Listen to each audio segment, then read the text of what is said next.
Hello दोस्तों, स्वागत है आपका बड़के गुरुजी ऑनलाइन टीचिंग में। नमस्कार दोस्तों, जय हिंद, राधे राधे। आज हम लोग मॉक टेस्ट का तीसरा सीरीज है हमारा।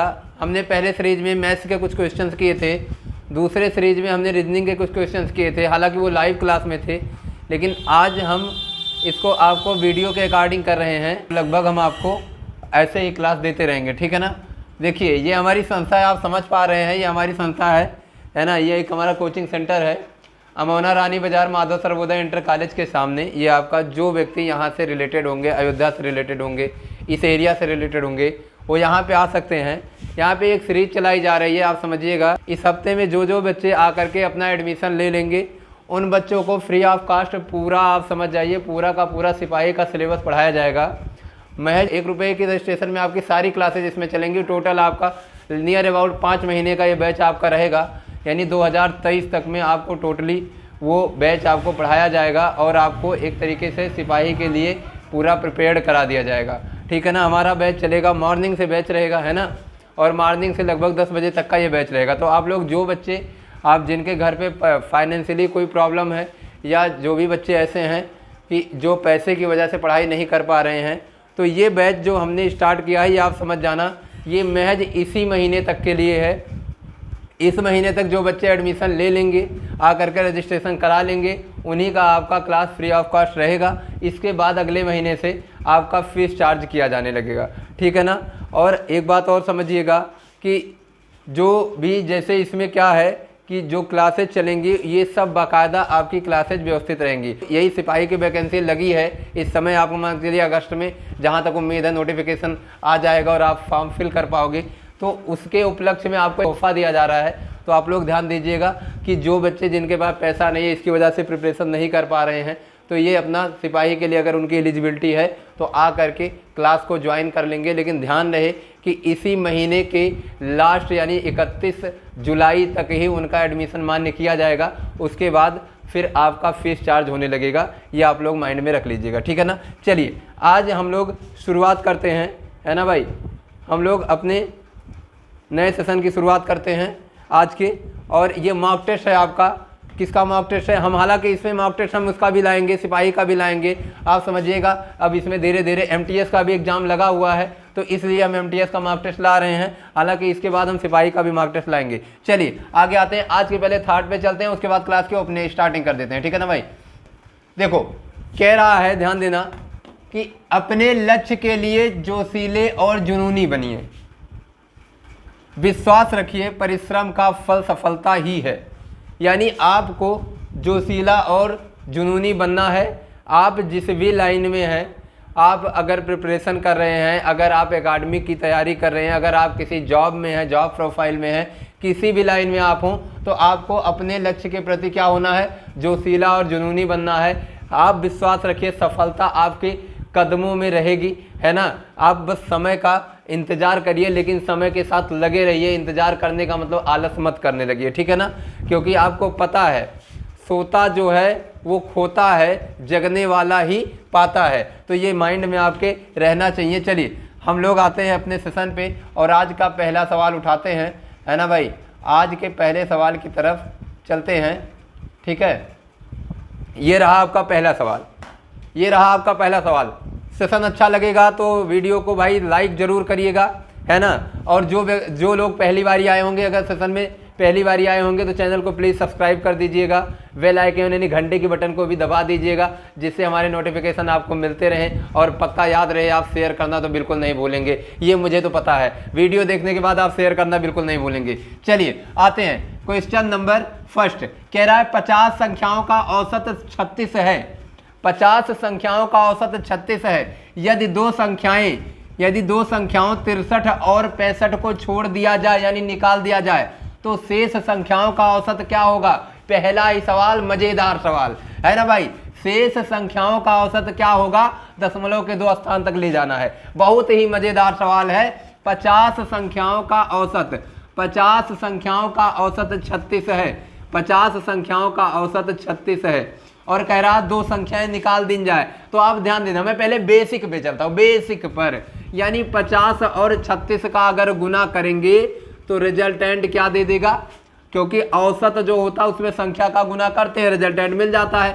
5 छक्के 30 के 0, 5 छक्के 30 के 0 और 5 3 15 3 18 है ना भाई। वैसे भी जानते हो 36 25 180 1 0, यानी क्या हो गया आपका 1800। क्या हो गया आपका 1800, समझ पा रहे हो, ये आपका 1800 हो गया। अब कह रहा है तो आप ये बताइए कि अगर इसमें से यानी इस 1800 में से, इस 1800 में से अगर 65 और 63 निकाल दिया जाए, 65 और 63 निकाल दिया जाए, तो 65 और 63 अगर निकाल दिया जाएगा तो क्या संख्या 50 रह जाएगी? नहीं भाई, संख्या कितनी रह जाएगी? 48 रह जाएगी। अभी संख्या कितनी रह जाएगी? अभी संख्या 48 रह जाएगी। यानी 1800 में से अगर 65 और 63 निकाल दिया जाएगा तो संख्या अब कितनी हो जाएगी? 48 हो जाएगी। अब इस 48 संख्या का औसत मान देखो, आप निकाल रहे हो कितना हो गया? 65 और 63 मिलके कितना बना भाई आपका? देखो 5 3 8 और 6 दूनी 12, 120 और 8 128, 128 इसमें से आप निकाल देंगे तो क्या बन जाएगा आपका? आपका 128 इसमें से निकाल देंगे, 100 निकलेगा, 1700 बनेगा, यानी 1672 आपका बन जाएगा। कितना बन जाएगा? 1672, 1672 आपका बन जाएगा। और कुल कितने हैं? 48 है, 48 है। 4 से कट सकता है तो पहले 4 से काटते हैं। 4 चौको 16, 4 चौको 16 और 18 चौको 72, 18 चौको 72 और 4 से ये कटेगा कई बारी जाएगा? 12 बारी। 4 से कटेगा कई? 12 चौको 48। फिर क्या ये 2 से कट सकता है? 2 से काटो भाई, 2 एकम 2, सॉरी 2 दूनी 4 और 2 नवैया 18, 209 और ये क्या कटेगा? 6 बारी जाएगा। तो आपका क्या आ गया? 206 बटे में 6, 209 बटे में 6। और अगर इसका कहें तो 6 से काटो भाई, कई बारी जाएगा? 6 से काटो कई बारी? 6 त्रिके 18, हासिल आया 2 और 2 9 29, 2 9 29 और 6 चौको 24, 6 चौको 24, हासिल आया 5 और 5 0 50 और 6 अट्ठे 48 और 2 0 20 और 6 दूनी 12, 6 त्रिके 18 तो 3, नियर अबाउट कितना हो गया? 34 से 83। लगभग पूछा है दशमलव के 2 स्थान तक, तो क्या हो गया? 34 से 83। क्या हो गया भाई? 34 से 83। आपका उत्तर हो गया 34 83। एक्चुअली में मैं ऐसे बोल देता हूँ, एक्चुअल में मैथमेटिक्स में क्या बोला जाता है? 34.83। दशमलव के बाद की सभी अंक को एक एक करके बोला जाता है ना, तो 34.83। क्लियर है? समझ में आया सवाल? यानी 50 का औसत 36 था तो कुल कितने रहे होंगे? 1800 रहे होंगे और 1800 में से 65 और 63 निकला तो बना 1672 और 1672 में अब कितने लोग बचे होंगे? 48 लोग। तो 48 से भाग देने पे हमारा औसत आ गया 1672 बटे 48। और पहले काटा किससे? पहले काटा 4 से तो 418 और यहाँ 12, फिर काटा 2 से तो आपका 209 और ये 6 और फिर 209 को 6 से जब दशमलव में काटना चालू किया तो 34.83 आ गया। हमारा नियर अबाउट 2 स्थान तक ये उत्तर हो गया। ठीक है ना? एक तरीके से ये आपने समझ लिया, ये हमारा बेसिक रहा भाई। और बेसिक भी लगाया करो, औसत के सवाल में बेसिक बहुत ही आसान होता है, कोई समस्या नहीं है। औसत के सवाल में बेसिक बहुत ही आसान होता है, आप बेसिक लगा लिया करो। हालांकि मैं एक तरीका और बताता हूं, थोड़ा सा समझना। आप बताना 50 व्यक्ति हैं, थोड़ा सा गौर करना, नियर अबाउट आपको आ जाएगा। 50 व्यक्ति हैं, 50 व्यक्ति हैं और औसत कितना है साहब? 36 है। औसत कितना है? 36 है। कह रहा है यदि दो संख्याएं 63 और 65 छोड़ दिया जाए। अभी जरा मुझे बताना, 63 और 65 अपने आप में औसत रखते कि नहीं रखते? 63 और 65 अपने आप में औसत रखते कि नहीं रखते? हाँ गुरुजी रखते, हाँ गुरुजी रखते कहोगे। और जब रखते तो 36 को निकालो भाई, यानी इनके पास ज्यादा कितना है? ज्यादा कितना है? तो ज्यादा कितना है भाई? 13 में से 6 गया 7 और आपका 5 में से 3 गया 2, 27 यहाँ ज्यादा है और यहाँ में से 36 निकाल दो तो भैया ज्यादा कितना है भाई? जब ये 27 से ज्यादा है तो 29 से ज्यादा है, तो ये एक्स्ट्रा इनके पास आ रहा है। यही अगर ये अपने औसत के साथ गायब हुए होते, अगर अपने औसत के साथ गायब हुए होते तो यानी 48 लोगों का औसत भी 36 अनुसार इनका फालतू का कितना बन रहा है? कितना बन रहा है? 27 और 29 मिला करके 28 दूना 56, यानी भैया 56 जो बन रहा है इनका अतिरिक्त बन रहा है, यानी ये खुद तो औसत को लेके गए ही और साथ ही साथ 56 और लेके गए। अब ये 56 किन में बटा था भैया, इन सबके औसत में बटा था ना, 50 लोगों में बटा था। 2 लोग तो अपना 36 लेके गए, तो बचा भाई 48 लोगों में से तो कुछ गया ना भाई। कितना गया, कितना गया, 56 गया। कितने लोगों में से, 48 लोगों में से। कितने लोगों में से, 48 लोगों में से हो गया ना भाई। वही यानी 36 में से अब आपको करना क्या है, ये जो आएगा घटा देना है। क्या आएगा, आप देखो 4 से काटो, वही मैंने कहा। 8 से कट सकता है, 8 सत्ते 56, 8 छंगे 48, और 6 7 बटे में 6 का मतलब समझते हो, एक सही 1 बटे में 6, और 1 का मतलब ये, और 1 बटे में 6 का मतलब है क्या होता है जानते हो, आपका क्या हो जाएगा 1 बटे में 6 का मतलब। अरे भाई 1 बटे में 6 एक अन्नम 6 और 3 जीरो जाता है, 6 4 जीरो जाता है 40, तो 6 नौइयाँ 6 छंगे 36, 6 फिर 40 फिर 6 फिर 6। आपको पता ही है जब 6 6 6 6 जाता रहता है तो क्या करते हो, इन 6 को काटते हो, इन 6 को काटते हो, यहाँ जोड़ देते हो।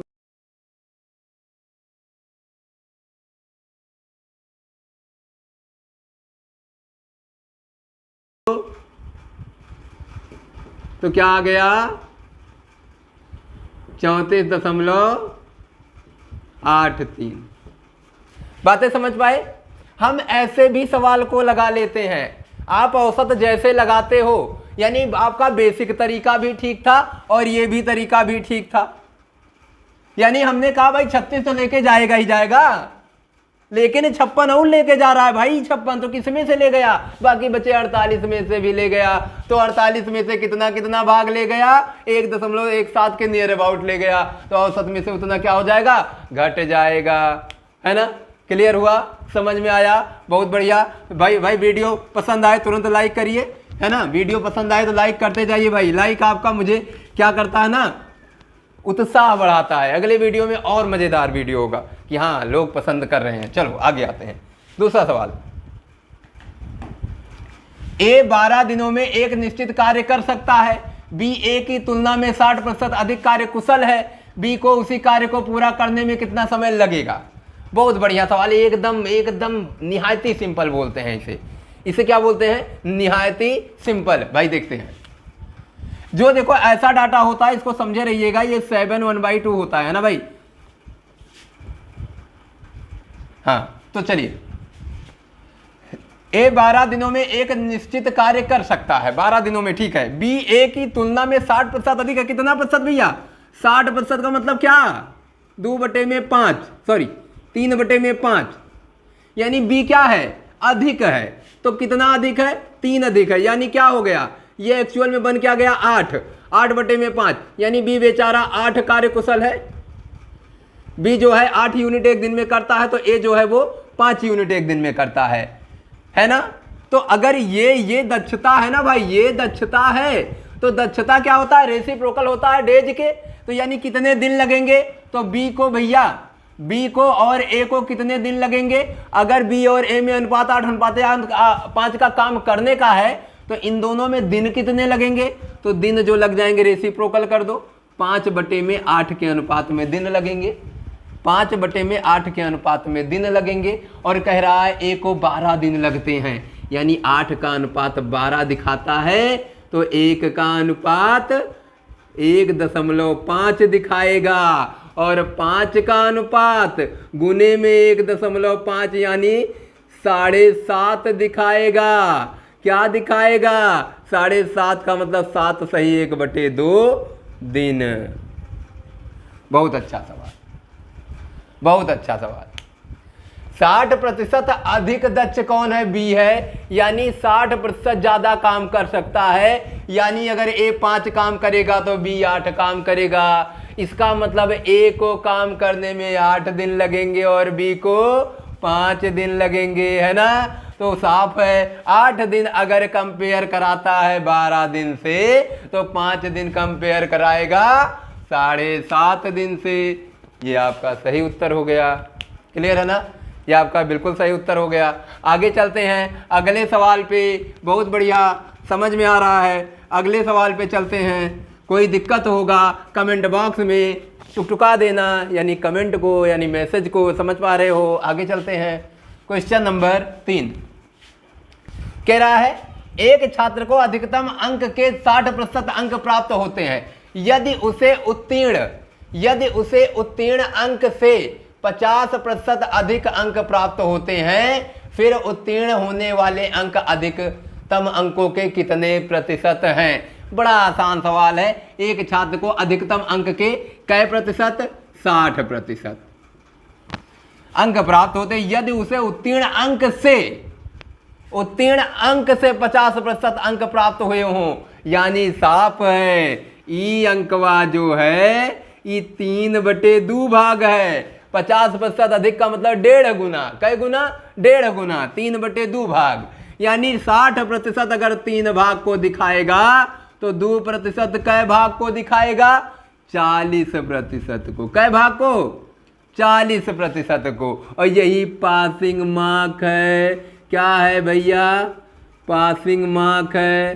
तो पासिंग प्रतिशत हो जाएगा, पासिंग परसेंटेज, है ना? कितना? 40। तो कह रहा है अधिक अंक प्राप्त होते हैं, फिर उत्तीर्ण होने वाले अंक अधिकतम अंकों के कितने प्रतिशत हैं? उत्तीर्ण होने वाले अंक अधिकतम अंकों के कितने प्रतिशत है? भाई गर्मी इतनी हो रही है, गर्मी, चेहरे को अच्छा बनाना होता है ना भाई। तो अधिकतम अंक के कितने प्रतिशत हैं? 40% है, क्योंकि अधिकतम अंक क्या था?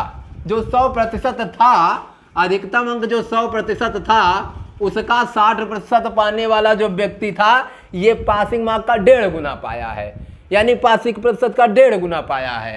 तो अगर पासिंग प्रतिशत 40% होगा तो उसी का 1.5 गुना ना होगा 60%, है ना भाई?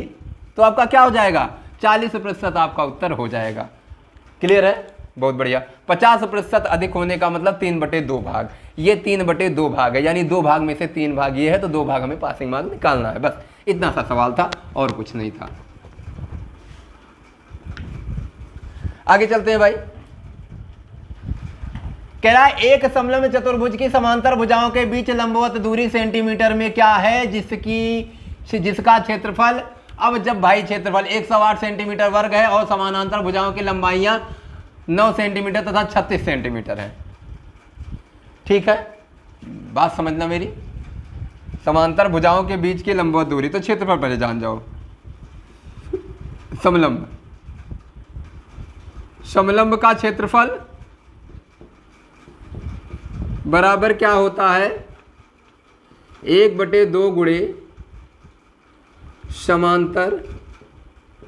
समांतर भुजाओं का योग गुणे उनके बीच की दूरी। समांतर भुजाओं का योग गुणे उनके बीच की दूरी, ये आपका होता है समलंब का क्षेत्रफल। अब समलंब का क्षेत्रफल अगर ये हो गया तो भैया आपको क्या पता है? भुजाओं का योगफल पता है और बटे 2 पता है, तो यहाँ ले जाओ। समलंब का क्षेत्रफल पता है 108 और गुने में 2 करो और इसको बटे में ले जाओ। बटे में भुजाओं का योग 9 प्लस में 36 और ये बराबर उनके बीच की दूरी आ गई h, हाइट। बीच की दूरी को हाइट बोला जाता है, यहाँ पे हाइट हो जाएगा। तो कितना हो जाएगा भैया? ये देखो 9 45 हो गया, 108 गुने में 2 और बटे में 36 9 45 और 12 9 108 और 9 5 45 और 12 दूनी 24 और बटे में 5 और 5 चौको 20 और 5 अट्ठे 40। 4.8 है कहीं पे। हाँ जी, बहुत बढ़िया। बीच की दूरी सेंटीमीटर में आ गई। क्या आ गई? बीच की दूरी सेंटीमीटर में 4.8 है ना, 4.8 सेंटीमीटर। समलंब का क्षेत्रफल 1/2 गुणे समांतर भुजाओं का योग और बटे में उनके बीच की दूरी, तो क्या हो गया आपका? 4.8 सेंटीमीटर। बहुत बढ़िया सवाल है, आसान सा। आप फार्मूले पे रखेंगे, कोई दिक्कत नहीं आने वाला, आपका आसानी से लग जाएगा। कोई दिक्कत होगी कमेंट बॉक्स में कमेंट कर दीजिएगा, है ना भाई? कमेंट कर दीजिएगा, ठीक है ना? चलो आगे आते हैं। क्वेश्चन नंबर 5, निम्नलिखित में से कौन सा एक ब्याज गणना एक वर्ष में अधिकतम ब्याज देगा? क्या बात है, बहुत बढ़िया सवाल है। हम तो बहुत पैसा ब्याज पे ले लिए, तुमने बहुत पैसा ब्याज पे दे दिया, लेकिन गणना कैसे करें, कौन सा बेटर होगा, जरा बताओ तो सही। इस मामले में एक चीज हमेशा ध्यान देना कि जितने कम समय में आप ब्याज की गणना करते हो, आप समझ जाना चक्रवृद्धि ब्याज के केस में वही फायदेमंद होगा। अब देखो कैसे, मैं तुम्हें बता रहा हूं, अगर एक साल के लिए तुम 20%, 24%, एक साल के लिए तुम 24% या 12% मान लो, एक साल के लिए अगर तुम 12% पे पैसा लगाते हो, इसकी अपेक्षा इस एक साल में अगर तुम यही 6% छमाही लगाते हो, ध्यान देना, 1/2 साल के लिए 6%, यही पैसा 1/4 साल के लिए, ध्यान देना, 1/4 साल के लिए यानी तिमाही लगाते हो 3%, और यही पैसा अगर एक मंथ के लिए यानी 1/12 साल के लिए, एक मंथ के लिए 12 साल के लिए अगर आप लगाते हो तो ये आपका 1%। आप समझना। अब अगर कोई कहता गुरुजी 12% में ज्यादा फायदा, गलत। किसमें सबसे ज्यादा फायदा? 1% में। इसीलिए देखो आजकल फाइनेंसर किस्त बनाते हैं और आपका हर महीने ब्याज दर लगाते हैं। किसका फायदा? बैंक का कि फाइनेंसर का? फाइनेंसर का। क्यों? क्योंकि भाई जाहिर सी बात है वो एक महीने में ब्याज लेगा। अब एक महीने का जो ब्याज दर तो वही लगाया, 12 का 1/12 कर दिया, 1% लगा दिया, यानी हर महीने के अनुसार ब्याज दर तो उसने बराबर लिया। अब तुमने क्या कहा, एक बार में 12% का ब्याज साल भर में लिया, लेकिन इस जनाब ने क्या किया, एक महीने का ब्याज लेके उस ब्याज की रकम को भी मूलधन में जोड़ दिया, और जब इसको मूलधन में जोड़ दिया तो अगले साल वो थोड़ा ज्यादा ब्याज पाएगा, और थोड़ा ज्यादा ब्याज को अगले महीने में जोड़ेगा, फिर अगले महीने में जोड़ेगा, फिर अगले महीने में जोड़ेगा। तो इसकी अपेक्षा वो जब 12 महीने के बाद ब्याज की गणना करेगा तो इसकी अपेक्षा ज्यादा पा जाएगा। अब आप समझ गए होंगे, अब हमें बताने की जरूरत ही नहीं, उत्तर पट से बताएंगे। आप सवाल देखेंगे और जवाब बताएंगे। भाई सवाल देखेंगे और जवाब बताएंगे। प्रति 6 माह के लिए 12% की दर, 6 माह 12%, प्रत्येक वर्ष 24%। बात वही, 12 दूनी 24 और 6 का दूना 1 वर्ष, बराबर, कोई समस्या नहीं, बराबर है ना। फिर 6 प्रति तिमाही 6%, तिमाही 6 चौको 24, 3 चौको 12, बात वही, तिमाही 6% तिमाही, और 2% प्रति माह। अभी वही पूरा सवाल। तो कौन सा सही? ऑप्शन नंबर डी, टिक मारेंगे, क्योंकि हमको पता चल गया जितने कम समय में लगाएंगे उतने ज्यादा ब्याज पाएंगे, है ना। जितने कम समय में लगाएंगे उतने ज्यादा ब्याज पाएंगे। हम समझ गए भाई। तो हम इसमें क्या सही करेंगे? Option number D. आगे आते हैं। एक विक्रेता अपने ग्राहकों को 25% की छूट देता है। हालांकि विक्रेता छूट देगा, नहीं देगा ना, वो देगा तो तुमसे लेगा। अभी देखो चर्चा करेगा, है ना। एक विक्रेता अपने ग्राहकों को 25% की छूट देता है और फिर 25% का लाभ कमाता है। यदि वस्तु की लागत विक्रेता को 1600 रुपए आती है तो उसका अंकित मूल्य निकटतम मूल्य तक बताइए। देखो कोई समस्या नहीं है, बेसिक चलाओ, बेसिक चलाओ, बेसिक चलाओ। सीपी क्या है भाई? 1600 है। सीपी क्या है? 1600 है। अब 1600 को क्या कह रहा है? 25% का लाभ कमाने की बात। तो हम क्या करें सर, जल्दी से एसपी निकाल लें। एसपी क्या कहेगा? 25% का लाभ कमाएगा, यानी 1600 पे क्या करेगा? 25% का लाभ कमाएगा। 125 बटे में 100 करेगा और कटेगा 5 बारी और कटेगा 4 बारी, और ये 4 चौकों में 16 और 4 पंजे में 20।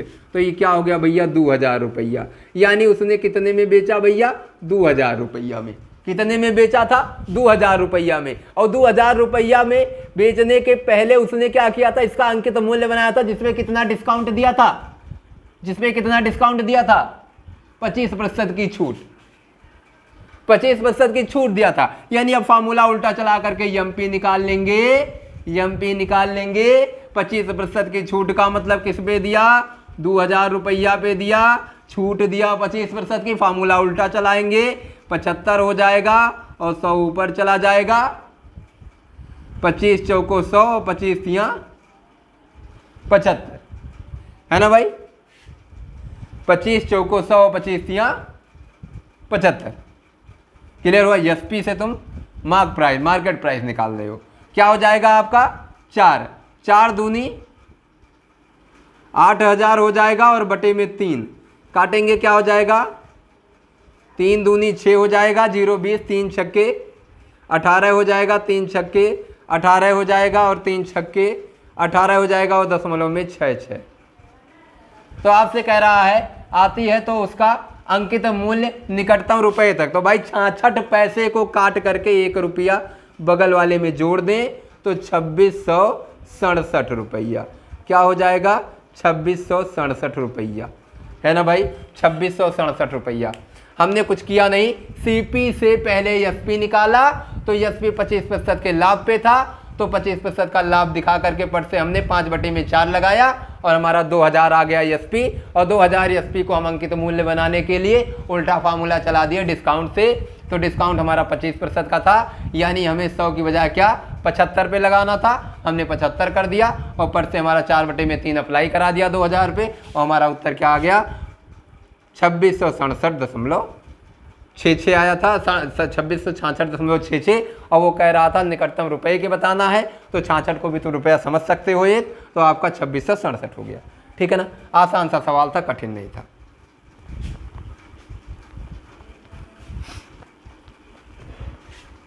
आसान सा सवाल था, कठिन नहीं था, है ना।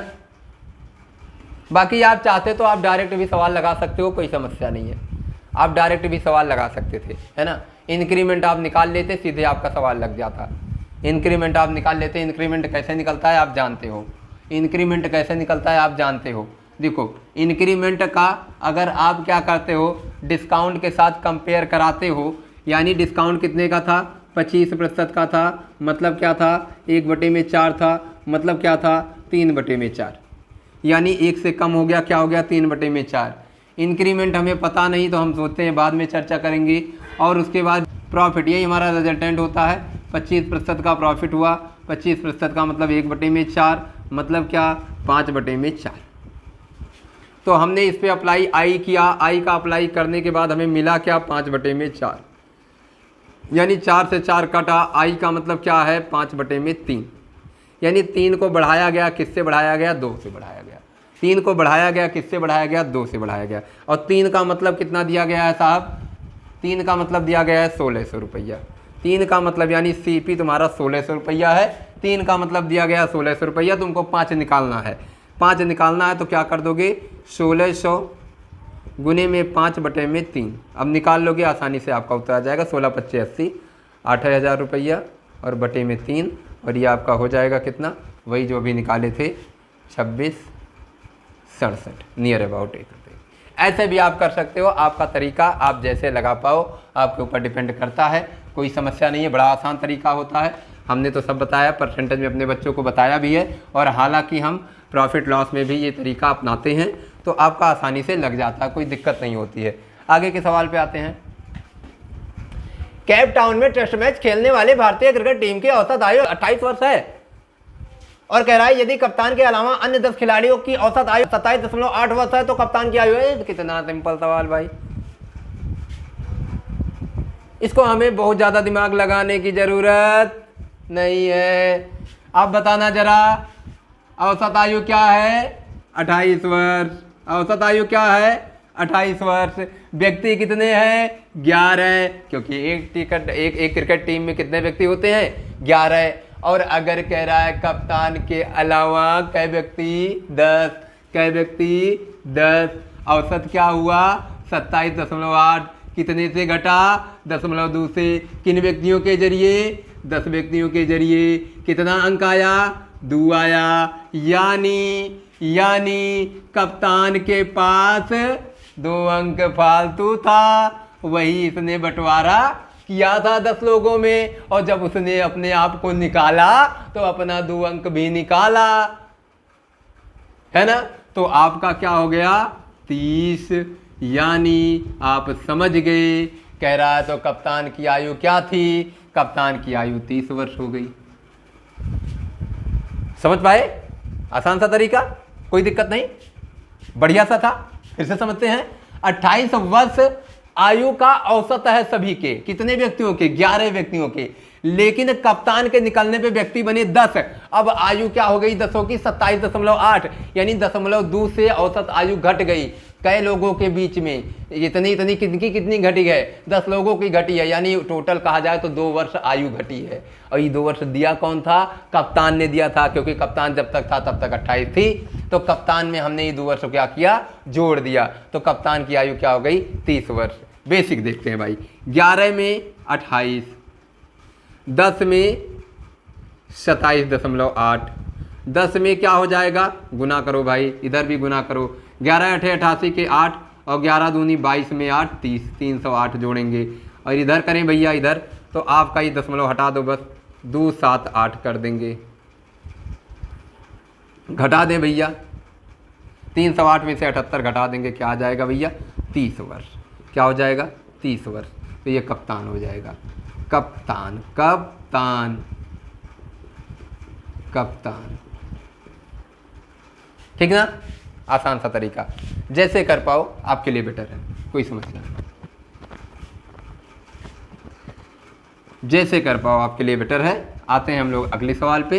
अगला सवाल भी बहुत ही आसान है ना? बहुत ही आसान है अगला सवाल।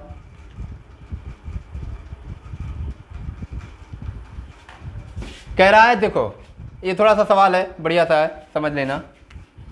प्रश्नों का उत्तर देने के लिए निम्नलिखित पाई चार्ट का ध्यानपूर्वक अध्ययन करें। 5 अलग अलग गांव में बच्चों की संख्या प्रतिशत है। 5 अलग अलग गांव में बच्चों की संख्या का प्रतिशत है। क्या है भैया, जरा देखते हैं क्या है। 5 अलग अलग गांव में आप समझना। देखो यहाँ से शुरुआत हो रही है, ये कलर देखो और ये कलर देखो, ये दोनों एक ही कलर है। और ये कलर देखो, ये कलर एक ही है। और ये कलर देखो, ये कलर एक ही है। सीक्वेंस में यहाँ लिखा जाता है, ये कलर एक ही है, और ये कलर एक ही है। यानी ए के लिए अगर हम चर्चा करें तो ए बराबर हमारा क्या है? 15% है। और बी के लिए चर्चा करें तो बी बराबर हमारा क्या है? बी बराबर हमारा क्या है? 25% है। सी के लिए बात करें तो सी बराबर हमारा क्या है? सी बराबर हमारा क्या है? 10% है। और डी की बात करें तो डी बराबर हमारा क्या है? 20% है। और ई की बात करें तो ई बराबर हमारा क्या है? 30% है ना भाई? अभी चलो अब सवाल पे आ जाते हैं।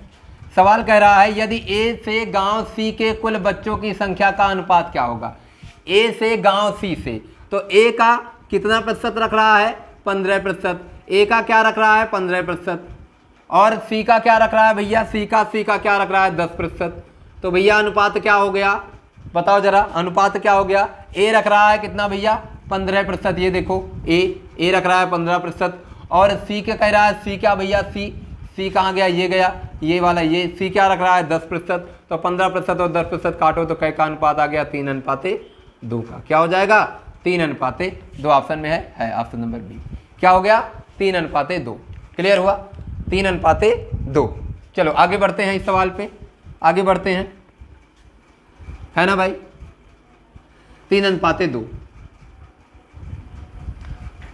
मिटा देते हैं इसे, इसको डाटा को भी रहने देते हैं, 1-2 सवाल इस पे और हैं। 3:2 ठीक है। चल आगे आते हैं। क्वेश्चन नंबर 9 कह रहा है कि गांव डी से कुल 70% बच्चे स्कूल जाते हैं। आप बताना गांव डी में क्या है भैया? गांव डी में 20% है। टोटल बच्चे कितने थे? कुल छात्रों की संख्या कितनी लिखी है? कुल छात्रों की संख्या कितनी लिखी है? 2000।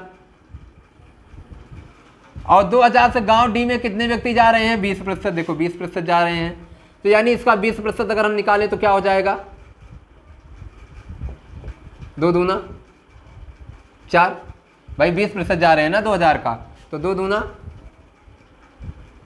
4, 400 हो जाएगा। यानी 400 व्यक्ति हो जाएंगे, 400 व्यक्ति हो जाएंगे। यानी यहाँ 400 व्यक्ति स्कूल जा रहे हैं। लेकिन वो कह रहा है 400 व्यक्तियों में से 70% बच्चे स्कूल जाते हैं। गांव डी में कुल 400 बच्चे हैं, कुल 400 छात्र हैं, जिनमें से 70% स्कूल जाते हैं। 70% स्कूल जाते हैं। तो 70%, तो इनका भाई 70% निकाल दो, 70% भाई 10% 40, तो 7 चौको 28, 280, 10% 40, 10% 40, एक जीरो काटे, और 7% मतलब 7 गुना 70%, तो 7 चौको 28, 280, 280 छात्र या बच्चे बोल सकते हो, बच्चे बोल दो, 280 बच्चे, बच्चे लिखा होगा उसमें ऑप्शन में, चलो कोई भी बच्चों की बात करें, 280 बच्चे, ठीक ना, क्लियर हुआ। तो कितने हो गए, 280 बच्चे हो गए। तो आपके ये 280 बच्चे कहाँ जाएंगे भैया, स्कूल जाएंगे। तो ऑप्शन आपका कौन सा सही हो जाएगा, बी सही हो जाएगा, ठीक है ना। ऑप्शन आपका कौन सा सही हो जाएगा भाई, बी सही हो जाएगा। चलिए आगे आते हैं, आगे आते हैं।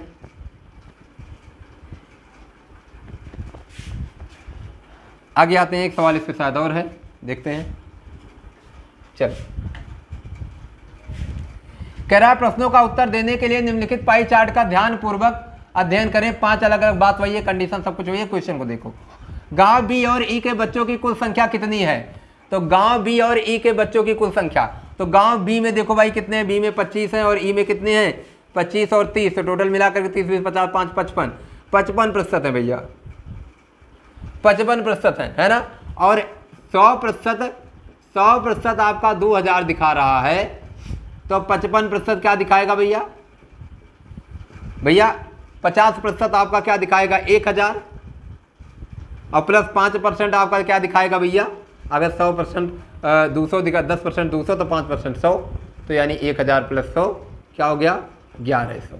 बोले क्या हो गया भैया 1100, है ना, यानी आपका 1100। तो आपका सवाल का जवाब क्या हो जाएगा 1100, यानी गांव बी और गांव ई के बच्चों की कुल संख्या कितनी हो जाएगी भैया 1100। क्लियर है ना, कोई समस्या तो नहीं। ये भी सवाल आपका एंड होता है भाई, बड़ा आसान सा था। पाई चार्ट से 3 सवाल आपके थे, एक छोटा सा पाई चार्ट और आपका 3 सवाल मज़ेदार वाला, तुरंत आपने लगा करके इसके नक्की कर दिया, यानी छुट्टी कर दिया। अपनी छुट्टी मत करना भाई, है ना, कहते हैं छुट्टी करते हैं तो नुकसान ही होता है, तो अपनी छुट्टी मत करना, सवाल को नक्की करो, है ना।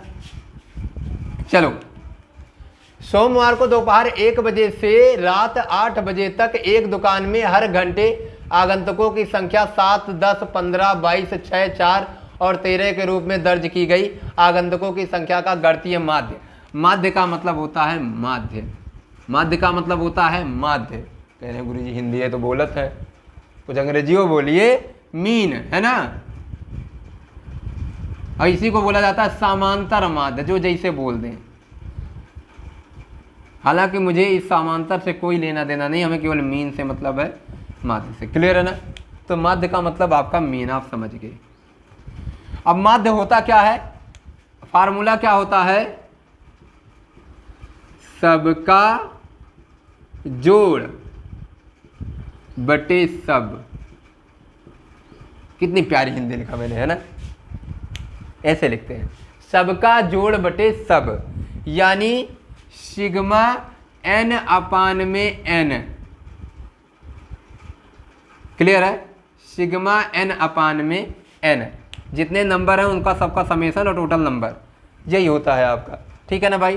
तो यही आपका होगा, यही आपका होगा भाई, तो आपका ये काम कर जाएगा, ठीक है ना। आगे बढ़ते हैं, आगे बढ़ते हैं। तो आपका सबका जोड़ अपान में, अब देखो मैं कैसे करता हूँ, मैं थोड़ा सा तरीका अपनाता हूँ।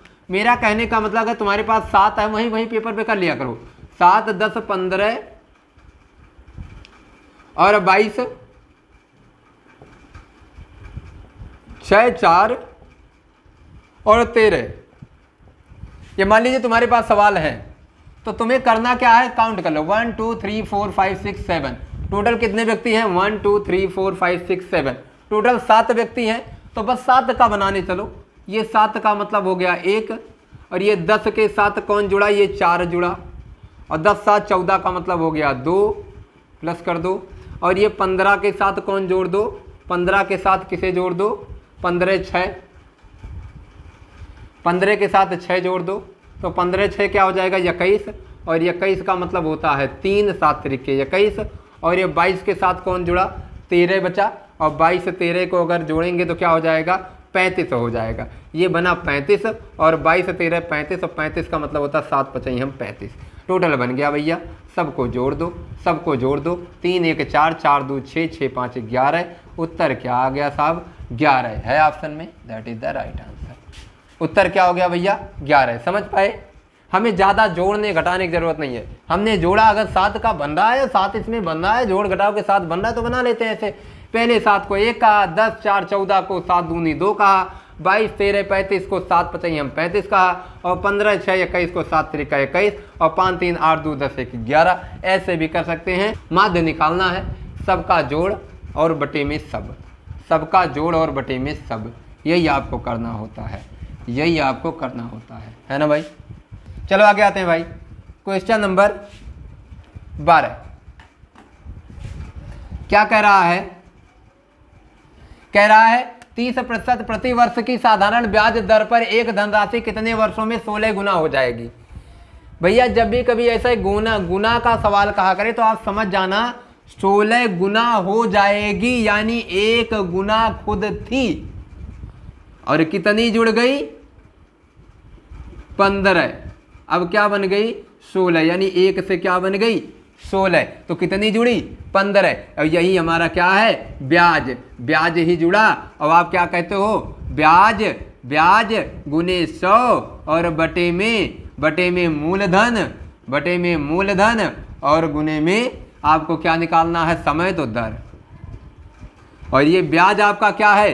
15 है, और गुने में 100, और बटे में आपका मूलधन क्या है? 1 है। यही आपका मूलधन था, ये आपका मिश्रधन था, ये आपका ब्याज आया। तो ब्याज गुने में 100 बटे में मूलधन, मूलधन आपका 1 हो गया, और गुने में दर, दर आपकी क्या है? 30 है। तो 15 दूना 30 और 2 गया क्या भैया? 50। तो क्या हो गया? 50 वर्ष। क्या हो गया? 50 वर्ष। समय क्या आ गया? 50 वर्ष। बहुत आसान तरीका था, कोई दिक्कत नहीं। ऐसा सवाल कभी भी आया करे तो तुरंत 1 कम करके उसको क्या कर दिया करो? ब्याज कर दिया करो, और 1 को क्या कर दिया करो? मूलधन कर दिया करो। तो आपका सीधे करना क्या होता है? उसी 1 कम को 100 के साथ गुना करके दर से भाग दे के समय, और उसी 1 कम को 100 के साथ गुना करके और समय से भाग दे करके दर। क्लियर है ना? ये समझ में आपको आ गया होगा। बहुत आसान तरीका है, आसानी से आप कर सकते हैं। 50 वर्ष आ जाएगा, है ना? 50 वर्ष आ जाएगा, कोई दिक्कत नहीं है। चलिए आगे बढ़ते हैं भाई। कह रहा है 13 क्वेश्चन देखो, 9 और 15 का तृतीय अनुपाती, जैसे कहे वैसे छापो। 9:15 और कह रहा तीसरा अनुपात तो अनुपाते यक्ष मान लो भाई। अब तृतीय अनुपाती का आप फार्मूला समझते हो, ये ए है, ये बी है, ये सी है। तो तृतीय अनुपाती की बजाय तुम मध्यानुपाती निकाल दो, या तृतीय अनुपाती तुम जानते हो सी बराबर बी स्क्वायर बटे में ए, या बी बराबर या सी ए बराबर बी स्क्वायर बटे में सी, यही होता है। तो आपने बी का मतलब क्या है? यहाँ पे 15, तो 15 गुने में 15, और आपका ए का मतलब क्या है? 9, तो बटे में 9। 3 का 3 से कटा तो गया 5 बारी, और फिर 3 का 3 से गया 5 बारी, और 5 गुने में 5 बराबर 25। भाई एक बारी 3 से कटेगा तो 5 जाएगा, फिर एक बारी 3 से कटेगा तो 5 जाएगा, और 50 25।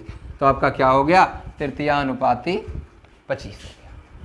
तृतीय अनुपाती क्या हो जाएगा? 25 हो जाएगा। तृतीय अनुपाती का फार्मूला होता है, यानी बी स्क्वायर बटे में ए, फर्स्ट का जो होगा नीचे रहेगा, और बीच वाला जो सेकंड होता है उसका डबल कर दिया जाता है, यानी स्क्वायर कर दिया जाता है, तो आपका तीसरा आ जाता है। और इसी फार्मूले से पहला भी निकलता है। प्रथमानुपाती का मतलब बी स्क्वायर बटे में सी।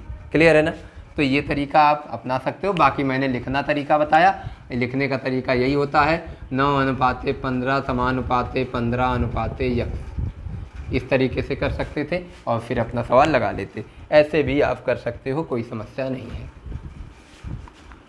आगे आते हैं, आगे सवाल पे आते हैं। वीडियो पसंद आएगा लाइक जरूर करिएगा, शेयर तो पक्का करिएगा। जब तक आप शेयर नहीं करेंगे काम नहीं बनेगा भाई, है ना? और सब्सक्राइब तो आपको करना ही करना है। चलो, कह रहे हैं गुरुजी कंडीशन लगा रहे हैं का? कहते हैं दुनिया का हर एक नियम कंडीशन पे छुपा है। कहते हैं भैया हम तुम्हारे यहाँ शादी करेंगे मगर एक शर्त है। कहे क्या? कहे उसको बाद में बताएंगे। चलो सवाल के बाद देखते हैं, है ना? एक पेंटिंग की लंबाई और चौड़ाई, कहे गुरुजी शादी के बाद। अभी आप विश्वास नहीं मानोगे, मैं अभी एक बारी ट्रेन से सफ़र कर रहा था, अब उसको क्या पता कि मैं टीचर हूँ, उसे लगा तो मैं नॉर्मल व्यक्ति हूँ, ऐसे बैठा हूँ, एक लड़का टाइप का हूँ, ऐसे मैं भी बैठा था, आगे बैठा, धीरे धीरे हाल चाल होने लगा। और भाई यार सबसे बड़ी समस्या, हमने कहा क्या हुआ भाई बताओ।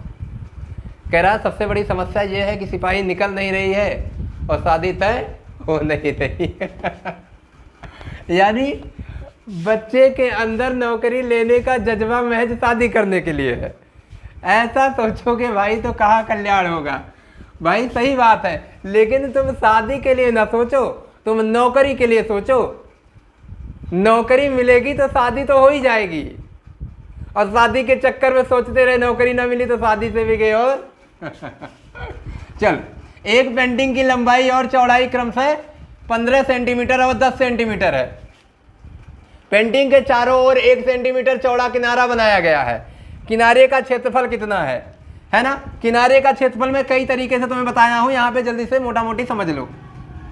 एक ये होता है और यहां पे किनारा होता है, ये आपका L है, ये आपका B है, और किनारा यहाँ पे ये किनारे, ये पूरा पूछेगा, इसका क्षेत्रफल पूछेगा। तो इस तरीके से इसका क्षेत्रफल क्या हो जाता है, अगर ये वाइड आपका क्या है x है, तो वाइड आपका x है, तो इसका मतलब क्या हो जाता है आप समझ लेना, 2x। ये क्षेत्रफल इस रास्ते का क्षेत्रफल क्या होता है 2x ब्रैकेट में L प्लस B और प्लस में 2x। एक रास्ता ये होता है। दूसरा रास्ता ये होता है कि घर के आंगन में आपका क्या होता है, बरामदा बनता है। तो ये L होता है, ये B होता है, बीच में ऐसे बरामदा बन जाता है, ऐसे बरामदा बन जाता है ना, ये बरामदा। तो ये इसका जब पूछेगा, लेकिन L भी अब बाहर वाला होगा, तो इसका पूछेगा, तो ये भी इसका क्या हो जाएगा, ये x रहेगा। तो अब क्या इसका क्षेत्रफल हो जाएगा, इसका क्षेत्रफल क्या हो जाएगा भैया, ये आपका यही 2x फिर से रहेगा, लेकिन अब की अंदर में L प्लस B के साथ में क्या हो जाएगा माइनस, यहाँ प्लस था यहाँ माइनस 2x हो जाएगा, यहाँ माइनस 2x हो जाएगा। और एक तीसरा फिगर और आता है रास्ते का, कि ये ज़्यादातर पार्क वगैरह में बनता है क्रॉस करने के लिए, इधर से आमने से सामने, आर से पार, ऐसे जो कहते हैं। यानी ये आपका रास्ता है, L ये है, B ये है, और एक रास्ता यहाँ से बना, एक रास्ता यहाँ से बना, और एक रास्ता यहाँ से बना, है ना, एक रास्ता यहाँ से बना। अब इसमें केवल 2 ही रास्ते मिले, इसमें 1 रास्ता, 2 रास्ता, 3 रास्ता, 4 रास्ता, चारों तरफ 1 रास्ता, 2 रास्ता, 3 रास्ता, 4 रास्ता। तो इधर क्या होता है, x का 2 गुना हो रहा था, है ना, x का 2 गुना हो रहा था। और ये बाहर था, ये बाहर था तो यहाँ जुड़ रहा था, ये अंदर है तो यहाँ घट रहा है। लेकिन ये भी क्या है, रास्ता अंदर बना है, तो रास्ता अंदर बनेगा तो L और B में से क्या होगा, घटेगा। कौन घटेगा, x।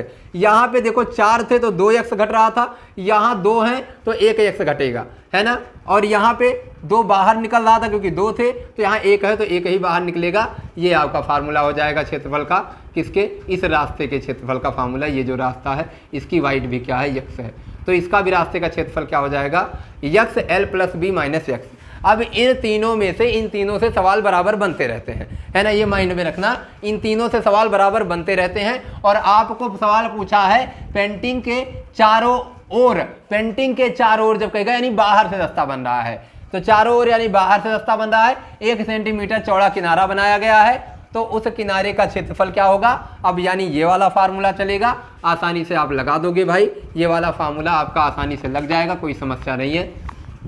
तो इस वाले फार्मूले को आप आसानी से लगा दो भाई, यही आपका रास्ता बन रहा है। 2 गुने में चौड़ाई 1 है, 1 कर दो, और लंबाई कितनी है 15 सेंटीमीटर और 10 सेंटीमीटर, और फिर 2 गुने में 1 कर दो, तो 15 10 25 2 27, और 27 गुने में 2 इकन्नम 2, और 27 दूना क्या हो गया 54 सेंटीमीटर वर्ग। 54 सेंटीमीटर वर्ग कहीं पे है, ये ऑप्शन नंबर डी। आसान है, जैसा सवाल पूछेगा अंदर का क्षेत्रफल कहेगा तो यहीं बीच में माइनस कर देना है, और बाहर का कहेगा बीच में प्लस कर देना है।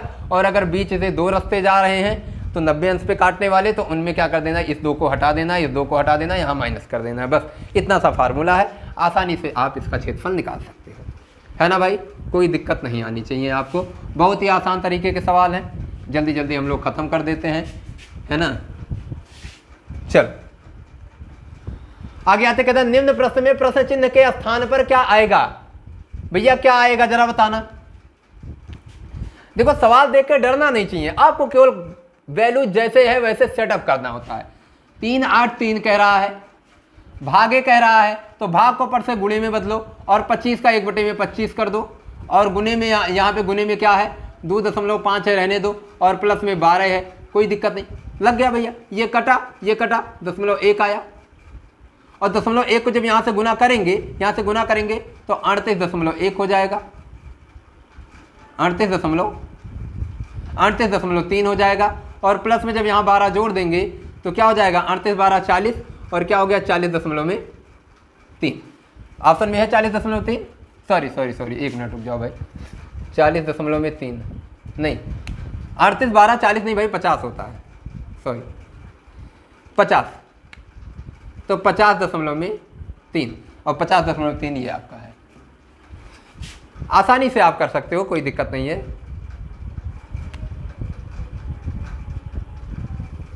50.3, ठीक है ना, आपका उत्तर हो गया, कोई दिक्कत नहीं था। जैसे फार्मूला पुटअप हो, जैसे ये बॉडमास का नियम है, पहले डिवीजन होगा, फिर मल्टीप्लिकेशन होगा, तब एडिशन होगा। तो डिवीजन का इसको 25 को नीचे रखो, यहाँ से कट जाएगा, वहाँ से नहीं कटेगा, यहाँ से कट जाएगा। तुम्हारे दिमाग में यही बैठा रहता, गुरुजी इससे कैसे भाग दे, दशमलव दे, क्या करें, वो करते करते परेशान रहते हो। इसको काटो ना, बगल वाले को, गुणा भाग एक साथ रहे, कहीं पे रहे कट जाता है। चलो आगे कह रहा है, एक घन का कुल पृष्ठ क्षेत्रफल ज्ञात कीजिए जिसका आयतन 64 सेंटीमीटर है। अगर घन का आयतन का मतलब होता है a क्यूब, और ये कितना भैया 64 है ना। अगर a क्यूब 64 है तो ये कितना हो जाएगा भैया, 8 हो जाएगा, नहीं 4 हो जाएगा, और a जब 4 हो जाएगा तो 6a स्क्वायर होता है, तो 6 गुने में a का स्क्वायर, 4 का स्क्वायर, यानी 6 गुने में 4 चौको 16, और 16 छक्के 96 सेंटीमीटर स्क्वायर, ये संपूर्ण पृष्ठ हो जाएगा। संपूर्ण पृष्ठ पूछा होगा आपका, कुल पृष्ठ क्षेत्रफल, तो 96 सेंटीमीटर स्क्वायर। कुल पृष्ठ क्षेत्रफल क्या हो जाएगा, 96 सेंटीमीटर स्क्वायर। आसानी से वैल्यू पुट किया, बहुत सरल सवाल था, कोई कठिन नहीं था भाई। उसका क्षेत्रफल का आयतन क्या होता है, आयतन कह रहा है, आयतन क्या होता है, घन आपका a क्यूब होता है, a क्यूब का मतलब 64, तो a का मतलब 4, और a का मतलब 4, तो संपूर्ण पृष्ठ क्या होता है आपका, कुल पृष्ठ क्या होता है 6a स्क्वायर, तो 6 गुने में 4 का स्क्वायर, 4 चौको 16, 16 चौको छक्के 96, आपका क्या हो गया 96 सेंटीमीटर स्क्वायर, है ना। आसान तरीका है, जैसे कर लो बेटर होता है, कोई कठिन नहीं है। आगे आते हैं, कह रहा है यदि a बटे में b बराबर 7 बटे में 9, a बटे में b बराबर 7 बटे में 9, और कह रहा है b बटे में c बराबर 3 बटे में 5, तो भैया ये बताओ बराबर कौन है, b बराबर है, देखो यहाँ बराबर नहीं है ना, तो यहाँ क्या करेंगे, 3 का कर देंगे गुना, तो 3 त्रिका 9, तो निचो 3 का गुना होगा, तो 5 3 15, यानी 9 बटे में 15, यानी a बटे में b बराबर 7 बटे में 9, तो b बटे में c बराबर 9 बटे में 15। अनुपात क्या हो गया, a अनुपाते b अनुपाते c क्या हो गया भाई, 7 अनुपाते 9 अनुपाते 15, 7 अनुपाते 9 अनुपाते 15, क्या हो गया भैया 7 अनुपाते 9 अनुपाते 15, ऑप्शन नंबर बी। 7 अनुपाते 9 अनुपाते 15 है, ऑप्शन नंबर बी हो गया, 7 अनुपाते 9 अनुपाते 15 है ना भाई। ऑप्शन नंबर बी क्या हो गया आपका, 7 अनुपाते 9 अनुपाते 15। चलो आगे आते हैं। हाँ कुछ लोग इसका तेरछा गुणा करते हैं, कोई दिक्कत नहीं है। ऐसे देखो, a अनुपाते b को आपने लिखा, a अनुपाते b को आपने लिखा 7 अनुपाते 9, और b अनुपाते c को आपने लिखा 3 अनुपाते 5, कोई दिक्कत नहीं भाई, करो ऐसे, क्या समस्या है। a अनुपाते b अनुपाते c का मतलब क्या होता है, ये और ये, तो ये 7 त्रिके 21 अनुपाते 9 त्रिके 27 अनुपाते 9 पचे 45, और कटेगा 3 से, 3 सतैया 21, 3 नवैया 27, और 3 15 ये आ जाएगा, कोई दिक्कत नहीं है। आप कैसे भी कर सकते हो, जैसे आपको सुटेबल पड़े, आपके ऊपर डिपेंड करता है। बस आपका जितनी जल्दी हो पाए, आपको एग्ज़ाम में बहुत ही जल्दी सवाल करने होते हैं, जितनी जल्दी आपके हो पाए उतनी जल्दी आपको करने हैं। आप कैसे करते हो आपके ऊपर डिपेंड करता है। नेक्स्ट सवाल 18, 8 और 12 प्रत्येक से विभाजित होने वाली सबसे छोटी पूर्ण वर्ग संख्या कौन सी है। अब इसमें समझो, कुछ करना नहीं, इसमें तुम्हें सवाल ही नहीं लगाना। ये पूर्ण वर्ग है नहीं, काटो इसे, ये पूर्ण वर्ग है नहीं, इसे काटो। ये पूर्ण वर्ग है, ये पूर्ण वर्ग है, ये पूर्ण वर्ग है। आपसे कह रहा है 8 से कटने वाली, 8 से 36 नहीं कटेगा, 8 दूनी 16 फिर 36 बन गया, 8 से 196 नहीं कटेगा, 8 एकंदम 8, और आपका बचा क्या 6 चौको 8 से 8 नहीं है 64, बस ये आपके एक डिविजिबिलिटी देख लो, कहानी खत्म है। बवाल नहीं पालना आपको, नियम नहीं लगाना यहाँ पे। डिविजिबिलिटी से काम करो ना भाई। डिविजिबिलिटी कह रहा है कि अगर ये इसके पूर्ण वर्ग है तो 8 से भी करना चाहिए और 12 से भी करना चाहिए। अगर दोनों से कटता तो छोटी वाली संख्या ले लेते। तो हमने देखा 36 नहीं कटा, हमने देखा 96 नहीं कटा, हमने देखा 108 तो पूर्ण वर्ग है ही नहीं है। तो क्या हुआ, 144 बिना सोचे समझे आप लगा सकते हो। 3 गलत हुआ, चौथा अपने आप सही हो जाएगा। 3 गलत हुआ, चौथा अपने आप सही हो जाएगा।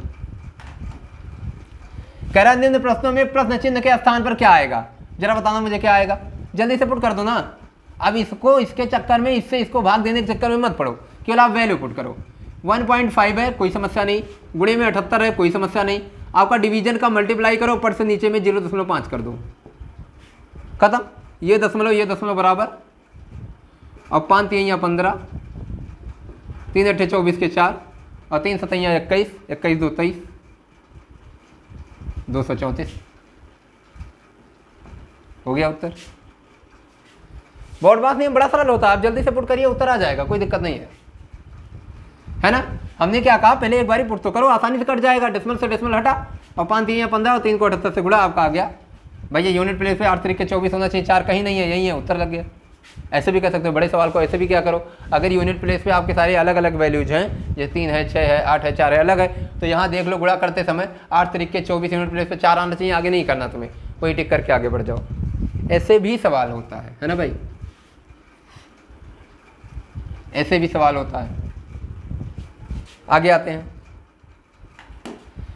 यशवंत रुपये 40 में 15 की दर से कैंडी खरीदता है और उन्हें रुपये 50 में 30 कैंडी की दर से भेजता नहीं है। भाई कहाँ भेजेगा भाई, बेचेगा, भेजता नहीं है, बेचता है। अब ये ऐसा है ना, ट्रांसपोर्ट बन गया है, ट्रांसपोर्टर जिसे कहते हैं, सामान भेज रहा है, पैसा ले रहा है, सामान भेज रहा है, पैसा ले रहा है, प्रॉफिट ले रहा है, बेचता है। बाकी जो तुम समझो। यशवंत 40 रुपये में 15, मेरी बात समझना, 40 में 15 का, 40 रुपये में क्या करता है, 15 खरीदता है और क्या बेच रहा है, 50 रुपये में 30 बेच रहा है। ये सेलिंग है,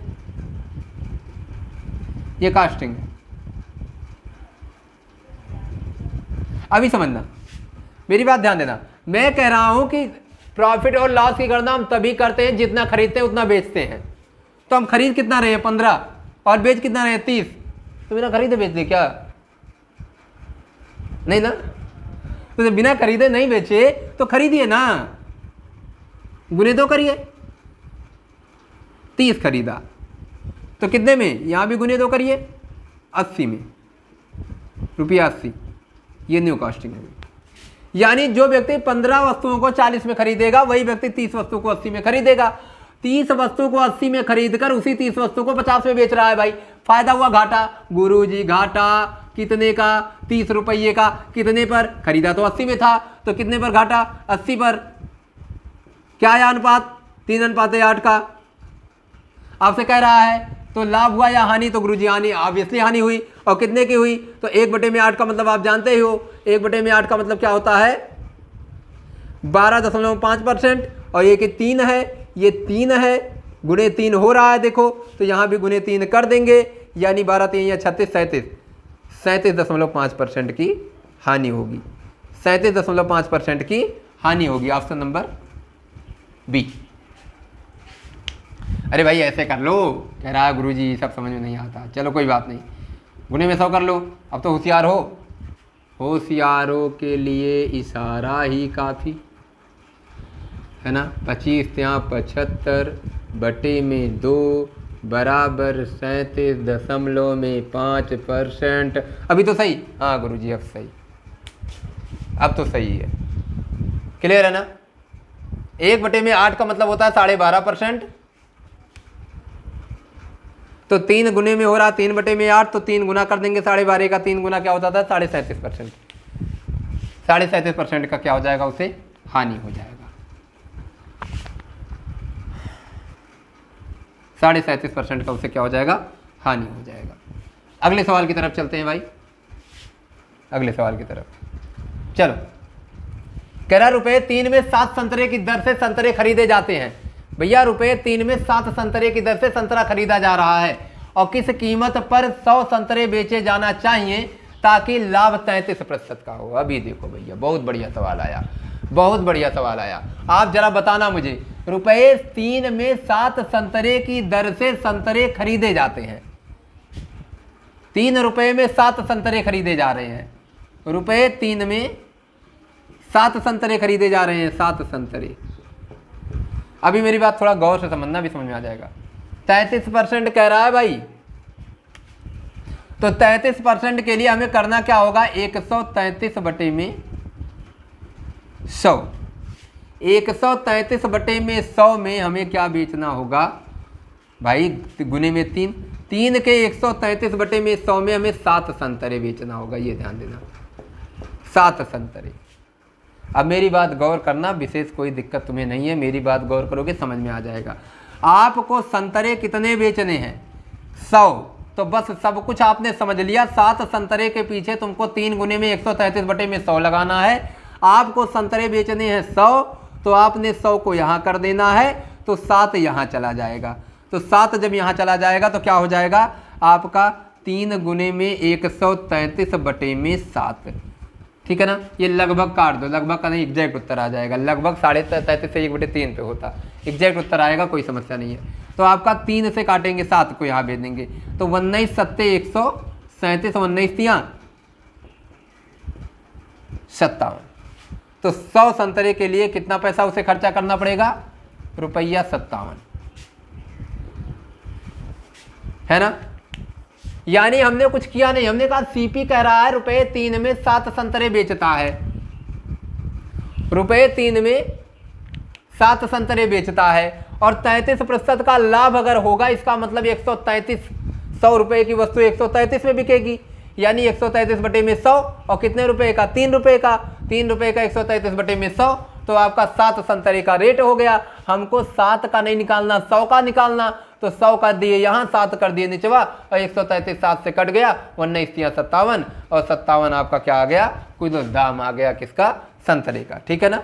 तो आसानी से इसको आप लगा सकते हैं। ये गलत था ऊपर वाला, उसको नहीं करना। चल आगे आते हैं, अगला सवाल कह रहा, राम एक काम 5 दिनों में कर सकता है, जबकि हरि अकेले वह काम 6 दिनों में कर सकता है। राम 5 दिनों में करता है, हरि 6 दिनों में करता है, और वे दोनों मिलकर वह काम करते हैं, तो उसे कितने दिनों में पूरा करेंगे, बटे में 5 प्लस में 6। भाई ए बी बटे में ए प्लस बी, बिल्कुल सिंपल सा सवाल है। तो 6 25 30, और 30 बटे में 6 और ए 5 11, तो 30 बटे में 11 कहाँ पे है भैया, 30 बटे में 11 दिन। बहुत सरल सवाल था, आता है MTS का एग्जाम है तो कठिन से सरल मॉडरेट सवाल देगा, ज़्यादातर मॉडरेट देगा, उसमें सिंपल मिक्स रहेंगे, टफ में बहुत कम देता है, क्योंकि भाई MTS का सवाल है, आप समझ पा रहे हैं, है ना। तो आपका क्या हो गया यहाँ पे 30 सही, 30 बटे में 11, और इसको लिख सकते हो 2 सही 8 बटे में 11 दिन भी, ठीक है ना। आगे सवाल पे आते हैं अगला। रोहित और दिनेश एक दूसरे से 64 किलोमीटर की दूरी पर है। भैया ये रोहित है और हई दिनेश है, ये दोनों 64 किलोमीटर की दूरी पर हैं। कितने, 64 किलोमीटर की, 64 किलोमीटर दूर हैं। रोहित 15 किलोमीटर प्रति घंटे की, इधर से रोहित भैया 15 किलोमीटर प्रति घंटा चल रहा है ना, और इधर से दिनेश 17 किलोमीटर, तो भैया इधर दिनेश 17 किलोमीटर प्रति घंटा चल रहा है। तो जब एक दूसरे की तरफ किलोमीटर प्रति घंटे की गति से चल सकता है, ठीक है, चल सकता है नहीं भाई, हाँ ठीक है चलो कोई बात, अकेला अकेले किया है, वे दोनों एक दूसरे को कितने घंटे में मिलेंगे यदि वे एक दूसरे की ओर जा रहे हों। एक दूसरे की ओर जाने का मतलब चालें जुड़ जाएंगी, तो 17 और 15 32, 32 की चाल से जाएगा और 64 दूरी को कवर करेगा, तो 32 दूना 64, 2 घंटा लगाएगा। 2 घंटे में ये लोग एक दूसरे से क्या करेंगे, मिल लेंगे। 2 घंटे में ये लोग एक दूसरे से मिल लेंगे। लैंग्वेज दोनों बदलता है, कब मिलेंगे और कब पार करेंगे बात, एक ही सवाल है, मिलते ही पार कर जाएंगे, ठीक है ना। तो चाहे मिलने की बात करें और चाहे एक दूसरे को पार करने की बात करें, दोनों 2 घंटे आएंगे, ठीक है ना, समझ लेना, दोनों 2 घंटे आएंगे। यानी दोनों के बीच की दूरी 64, एक दूसरे की तरफ जा रहे हैं, चाले जाएंगी जुड़ और भाग हो जाएगा 64/32 का मतलब 2 घंटे, 2 घंटे। आगे आते हैं। एक मेढक 80 मीटर गहरे कुएं के तल पर था, 80 मीटर गहरे कुएं के तल पर था। इसने छलांग लगाकर इससे बाहर आने का प्रयास किया, छलांग लगाकर भाई, और फिर कह रहा प्रत्येक कूद में वह 1.15 मीटर की दूरी तय करता है। प्रत्येक कूद में, फर्स्ट कूद में 1.15 मीटर की दूरी तय किया, और फिर कह रहा है तथा किंतु 0.75 मीटर नीचे फिसल जाता है। उसी समय 0.675 मीटर खिसक गया। तो रिजल्टेंट क्या बना भैया, यानी ये इधर अप गया और ये इधर डाउन गया, है ना, इतना डाउन चला गया भाई। तो रिजल्टेंट क्या बना भैया, ये 115 में से 75 अगर हम घटा देते हैं तो 11 में से 7 गया 4, 0.4। रिजल्टेंट हमारा 0.40 बना, यानी इतने मीटर। अब मोटा मोटी 400 मीटर तो कहेंगे नहीं, 400 मीटर कह सकते हैं। चलो अब कह रहा है कूदने की संख्या कितनी होगी। अब कह रहा है कि मीटर नीचे फिसल जाता है, कूदने की संख्या कितनी होगी जिसके बाद वह कुएं से बाहर आ जाएगा। अब एक बात मेरी पहले गौर से समझ लेना, इसकी अंतिम छलांग फिसलने का मौका नहीं देगी, अंतिम छलांग पे वो निकल सकता है, ये माइंड में रखना। तो अंतिम छलांग क्या होगी, अंतिम छलांग इसकी 1.15 है, मेरी बात गौर से समझना। तो यानी 1.15 या उससे कम की दूरी अगर बचती है तो उसको वो एक ही छलांग में कवर कर जाएगा। तो 1.15 टोटल 80 मीटर में से हमें घटा देना है। पहले 80 मीटर में से हमें 1.15 मीटर घटा देना है। तो हमारा क्या बन जाएगा, यहाँ 85 बन जाएगा और यहाँ पे क्या बन जाएगा, एक वहाँ गए तो आपका 79 हो गया और 79 में से 78 हो जाएगा। 78.85 आपको चलना है। और किस स्पीड से, इससे। अभी मेरी बात समझना, यहाँ तक तुम्हें जाना है ना। अगर एक आध छलांग और जा करके आगे ले रहा तो ले लेना, यानी इतना इससे कम नहीं आना चाहिए, यानी इससे कम नहीं आना चाहिए। ऊपर कुछ भी आ जाए तो इससे कम नहीं आना चाहिए। अभी भैया आप बताओ 78.85 छलांग को अगर ये 0.4 के अनुसार कवर करेगा तो कितना लेगा समय, जरा बताना मुझे। 0 को अगर हटाएं तो यहाँ 0 बढ़ा दें, है ना भाई, मेरी बात समझ पा रहे हो। या इसको हटाओ 0 को, यहाँ 0 लगा दो, अब ये कहानी खत्म होगी। बात समझ पा रहे हो ना, यहाँ 0 लगा दो। 80 मीटर है, ये सब थे आपके, तो 40 के अनुसार चल रहे थे, चलने तो कोई दिक्कत नहीं है। ये आपका क्या हो जाएगा 4, मतलब जितना जाएगा पूरा ले जाना, उसमें 1 ऐड कर देना, कहानी खत्म, उत्तर आपका हो जाएगा 4 एकम 4 और बना यहाँ पे 38, 4 9 36 और वहाँ बना यहाँ पे 2 8 28 और 4 7 28 और आपका 0.5 अभी बचा है, तो इसको भी क्रॉस करेगा तो 1 और इसमें जुड़ेगा, तो टोटल रिजल्टेंट यहाँ से 198 आ जाएगा और 1 ये वाला आपका ऑब्वियसली जुड़ जाएगा, तो आपका आ जाएगा 199। फिर से समझना हमारी बात को, 199। बात को गौर से समझना, मैं कह रहा हूँ उसका सबसे पावरफुल छलांग 1.15 का है, तो इसका मतलब 1.15 छलांग लेने के लिए उसको एक छलांग तो देना ही होगा 1.15 दूरी तय करने के लिए। अब मैं कह रहा हूँ अगर अंत में इसके पास इतना ही बचता है तो भी ये छलांग लगा लेगा, लेकिन इससे ऊपर बचता है तो नहीं लगाएगा, तो उसको डबल छलांग की जरूरत पड़ेगी, तो उसे डबल छलांग की जरूरत पड़ेगी। तो मैंने कहा इसको जब 1.15 में अगर आप 0.5 जोड़ोगे तो क्या बन जाएगा 1.2, तो 1.2 नहीं कवर कर पाएगा, 1 में यहीं पे वो बाहर निकल ही नहीं पाएगा, नीचे गिर जाएगा, और जब नीचे गिर जाएगा तो फिर से वो कितनी स्पीड से फिर जा कर के वो 40 से ही कवर कर पाएगा, 40 से ही कवर कर पाएगा। फिर उसके बाद आपका 0.80 फिर से उसका बच जाएगा, अगली छलांग मिलेगा, यानी टोटल 2 छलांग इसका ज़्यादा आएगा। तो आया कितना, 197 से 2 ज़्यादा आ गया। तो वही मैंने तुमसे कहा कि 1.15 आप निकाल लो, इसके लिए एक छलांग अलग कर लो। 1.15 निकाल के आप इसके लिए एक छलांग अलग कर लो। अभी जितना बचा है उसमें जो भी छलांग लगे, कम लगे या ज़्यादा, किस स्पीड से लगाना है, 0.40 की स्पीड से। तो 0.40 की स्पीड से हमने देखा 197 इतना कटा, लेकिन इतना बचा, तो इसके लिए एक छलांग अपने आप मुझे लगा लेना है। तो ये आपका 1.98 छलांग हो गया, और एक छलांग ये वाला जो हमने छोड़ा था तो 1.99 छलांग हो गया। तो हमारा उत्तर 1.99 आ गया। क्लियर है ना? इस तरीके से हम छलांग का सवाल करते हैं। अगर यही पूरा इससे कट जाता तो 1.98 ही आता उत्तर में, तब हमारा उत्तर में क्या आ जाता, 1.98।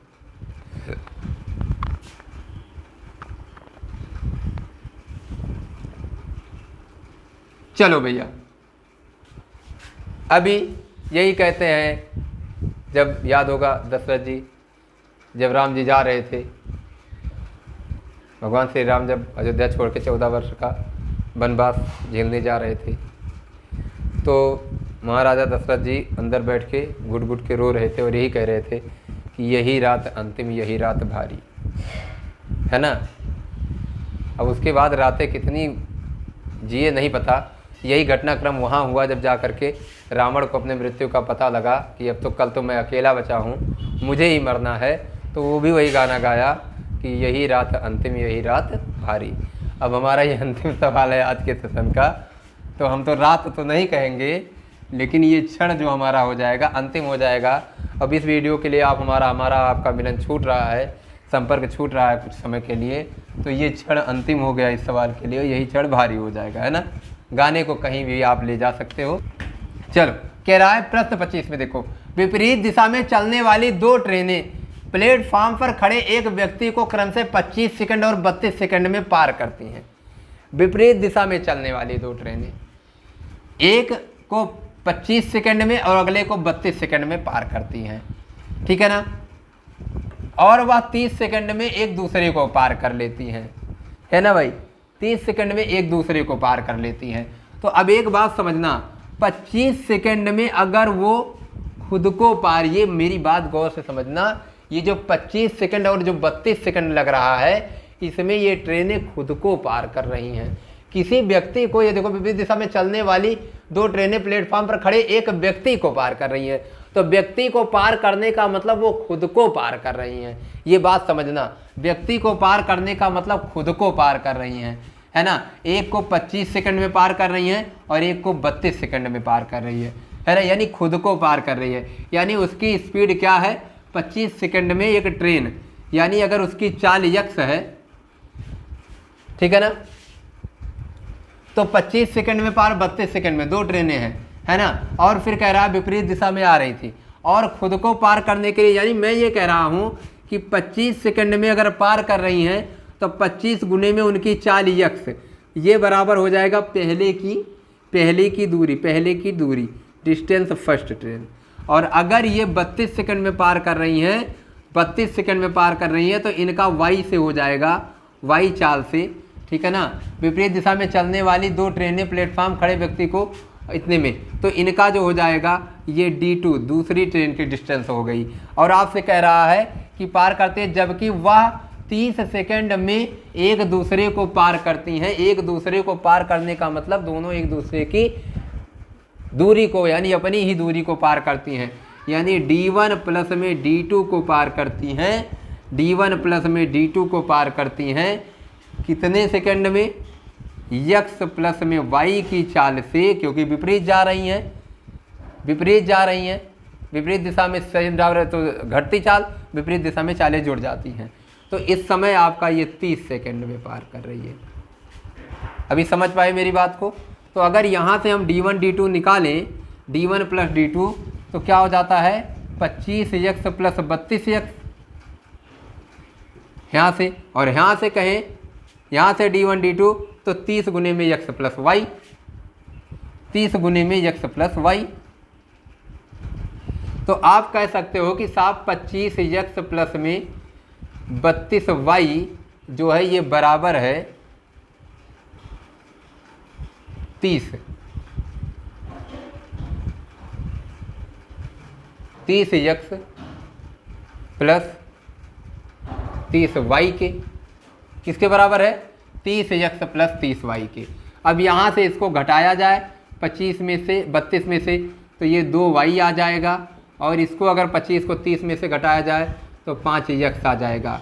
तो यानी पहली ट्रेन x और बटे में दूसरी ट्रेन y बटे में गया तो ये क्या हो गया 2/5, यानी 2:5 क्या आ गया 2:5।